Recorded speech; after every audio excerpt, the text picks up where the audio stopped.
Jina langu ni Sheikh Musa Yusuf Kundecha. Mimi ni amiri mkuu wa Baraza Kuu la Jumuiya na Taasisi za Kiislamu. Nikiwa hapa leo kwa ajili ya kutoa tamko la Baraza la Maimamu na viongozi wa Kiislamu katika mjumuiko wetu wa pamoja. Jambo hili linatolewa leo Jumatano ya tarehe 29 Aprili mwaka 2026, tukianza kwa kusema Bismillahirrahmanirrahim. Ndugu wanahabari, tumelazimika kuwaiteni ili tuwasilishe tamko letu kwa jamii kupitia nyinyi kama ifuatavyo. Utangulizi wetu. Sisi viongozi wa dini maimamu wa Tanzania chini ya msingi wa Uislamu unaoamrisha uadilifu, haki, ukweli na amali, tumepokea na kuisoma kwa makini ripoti ya tume ya kuchunguza matukio ya kabla baada ya Oktoba 29 ya Mheshimiwa Jaji mstaafu Mohamed Chande Othman. Kwa kushirikiana kwa pamoja,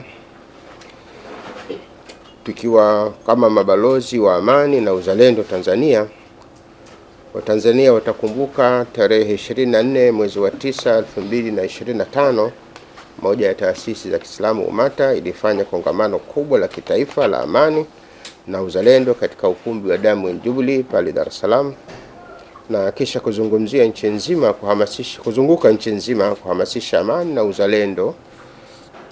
Na tunaamini kupitia makongamano yale yalisaidia sana kupunguza madhara ya uhalifu ule ambao ulikuwa unafikiriwa unaweza kutokeza, kwani tunaamini waliotusikiliza na kuzingatia hawakushiriki katika kufanya jambo la namna hiyo. Leo tamko hili kutokana na mafundisho ya Uislamu kwa mujibu wa mafundisho ya Qur'ani yanayosema, enyi mlioamini, kuweni wasimamizi wa haki, mashahidi kwa ajili ya Mwenyezi Mungu, ijapokuwa ni juu ya nafsi zenu.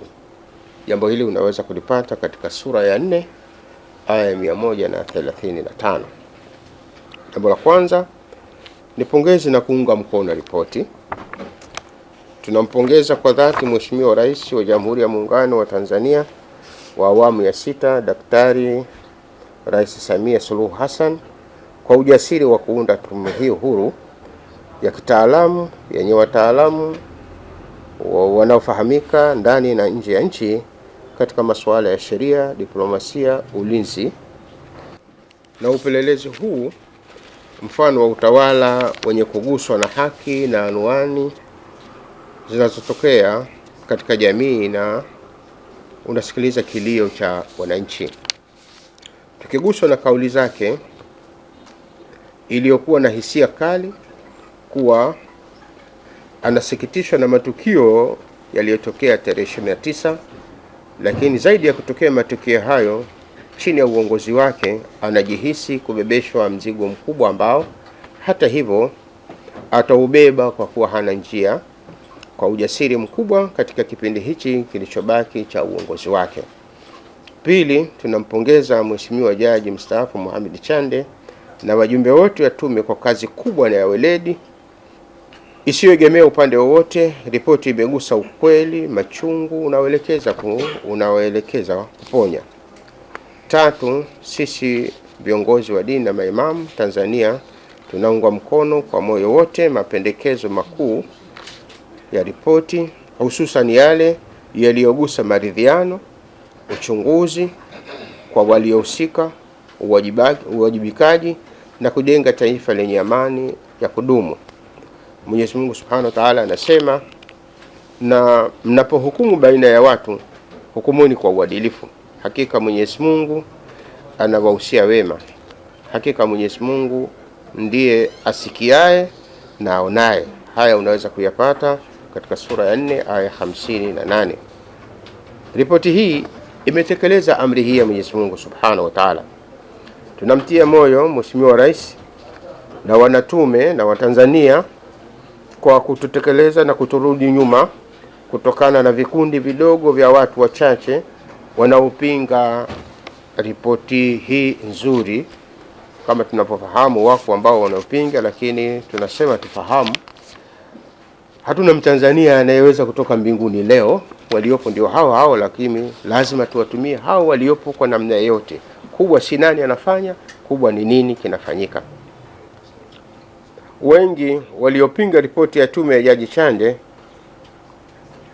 walihusika dhahiri shahiri katika uchochezi na kila namna ya kusababisha uhalifu ule, na baadaye waligeuka watetezi wa uhalifu hao, na sasa wanatumia nguvu kubwa kupinga kazi ya Jaji Chande kwa kuhofia kuwajibisha kijamii kutokana na juhudi zao za kuhamasisha kuvuruga amani kwa maslahi yao. Watu hao sasa wanapinga ripoti hii, baadaye watakuja kupinga maridhiano kwa lengo tu usiwepo utulivu na amani, ili kuvifanya vyombo vya dola na mamlaka husika zisiwashughulikia. Tunawaomba na kuwashauri viongozi wenzetu wa dini zote kutumia ukweli wa imani ya juu ya Mwenyezi Mungu kuwahubiria watu amani na mshikamano, uvumilivu na msamaha kama mwongozo wa Mwenyezi Mungu kwa dini zote, na tumkemee shetani wa vurugu, chuki na uhasama kwa waumini na watawala. Tunasema siku zote mamlaka inatoka kwa Mungu.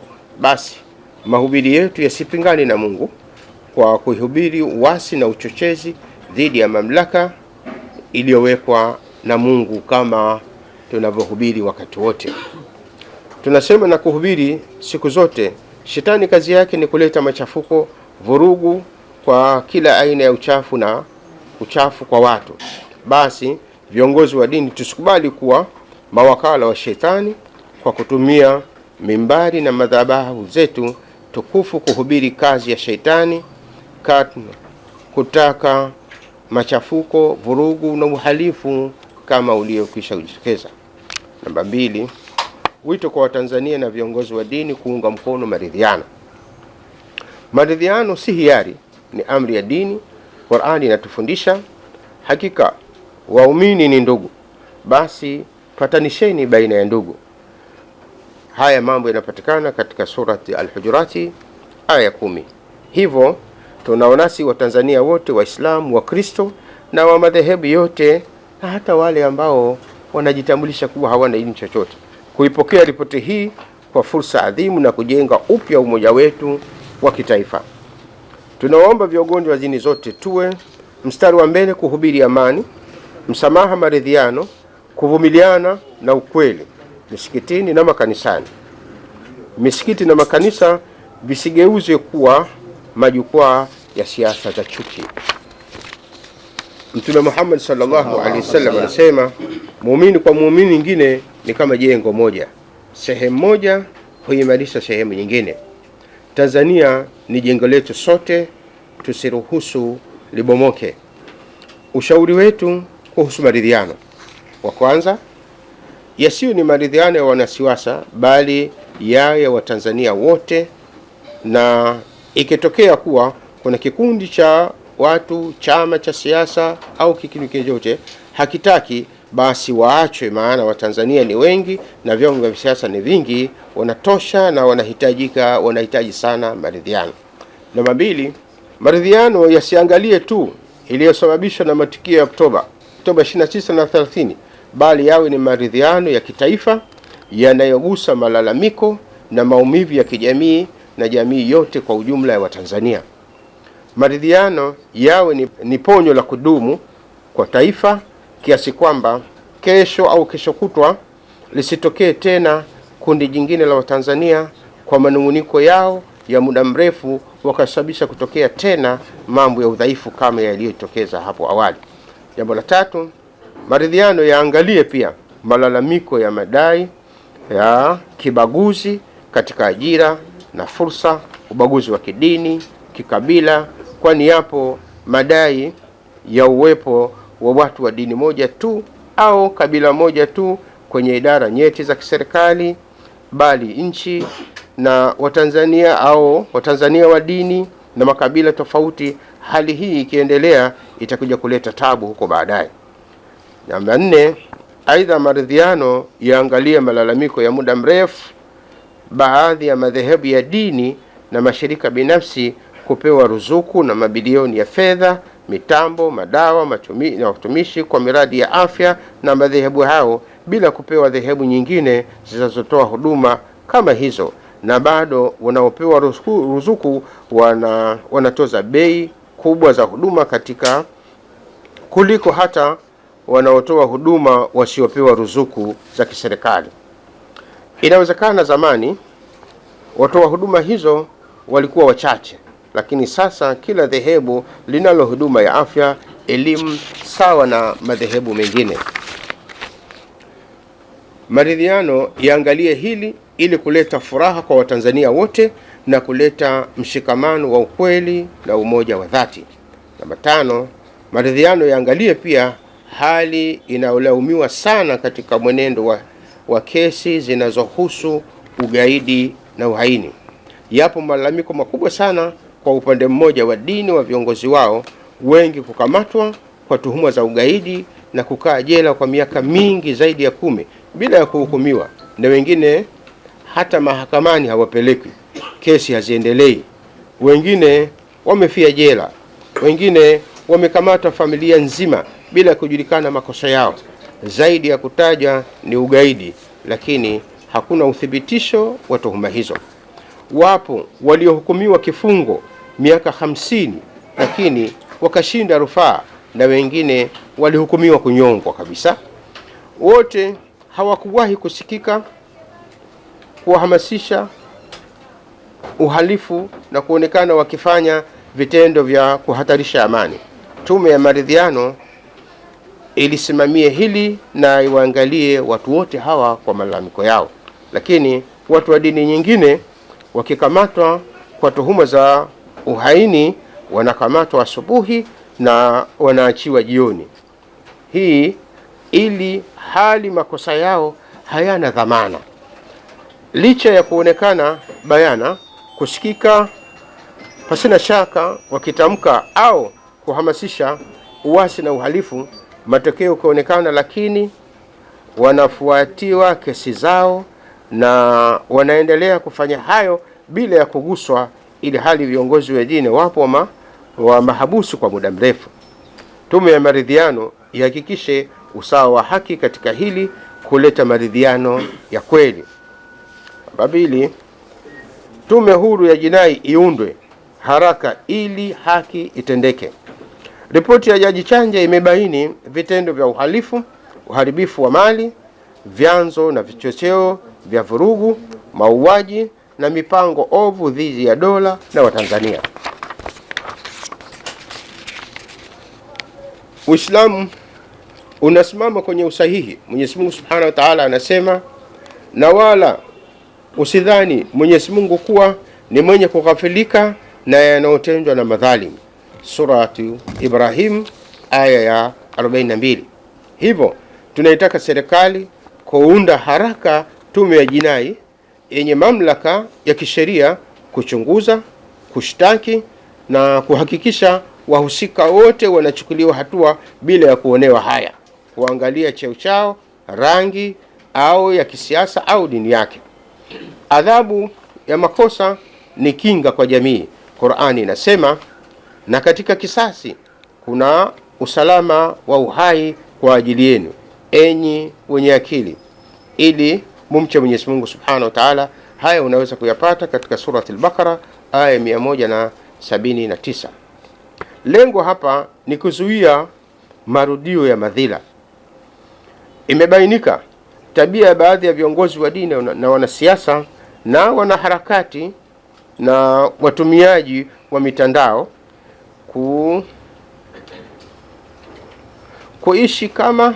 kuishi kwa kutoamini, iwepo vyombo vya dola, au kuficha madhaifu au kujiona wao hawagusiki, hali ambayo inajenga dhana ya kuwa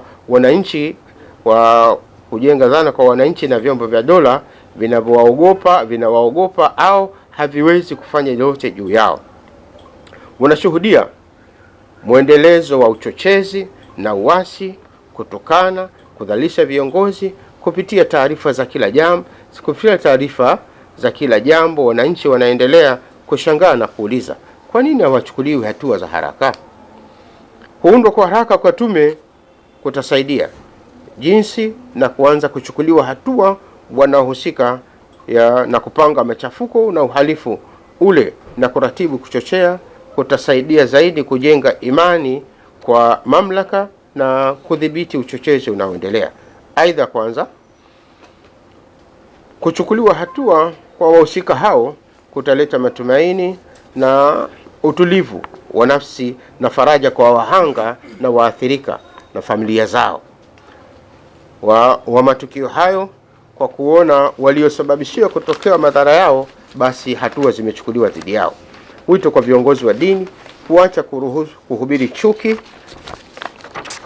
Tunawaomba viongozi wa dini wasihubiri chuki kwa waumini wao kupitia majukwaa ya mimbari na madhabahu zao. Tunawakumbusha maimamu, mashehe, mapadri, wachungaji, Oktoba 29, 2025 na siku chache baadaye, swala hazikusaliwa msikitini wala misa hazikuendeshwa makanisani, kwa sababu waumini walilazimika kubaki majumbani kwa kuhofia uhai wao kutokana na vurugu zilizosababishwa na fitna ya shetani zilizopewa fursa kwenye majukwaa ya mimbar kabla ya hapo. Kwa hivyo jukumu letu ni kuzima moto, si kujenga chuki za udini kwa malengo ya kisiasa. Viongozi wa dini tukiamua kutumia mimbari na madhahabu zetu kujenga chuki, nchi haitakalika. Leo anatawala Muislamu, Wakristo wakimchukia na kumjengea chuki kwa jamii, kesho atatawala Mkristo. Vivyo hivyo Waislamu watakumbuka madhila dhidi ya Muislamu mwenzao, watasimama kumpinga na kujenga chuki mtawala Mkristo. Hivyo ni hatari kubwa sana. Viongozi wa dini tutumie busara na tuongoze na maandiko ya dini zetu, tusipotozwe na sheitani aliyejificha kwenye majoho ya utashi wetu. Mwenyezi Mungu Subhanahu wa Ta'ala ipe baraka taifa letu, tujalie amani na utulivu. Mungu ibariki Tanzania. Mungu ibariki Afrika. Amin. Amin. Na yesuisha kwenu Sheikh Musa Kundecha kwa niaba ya jumuiya na taasisi za Kiislamu na maimamu nchini.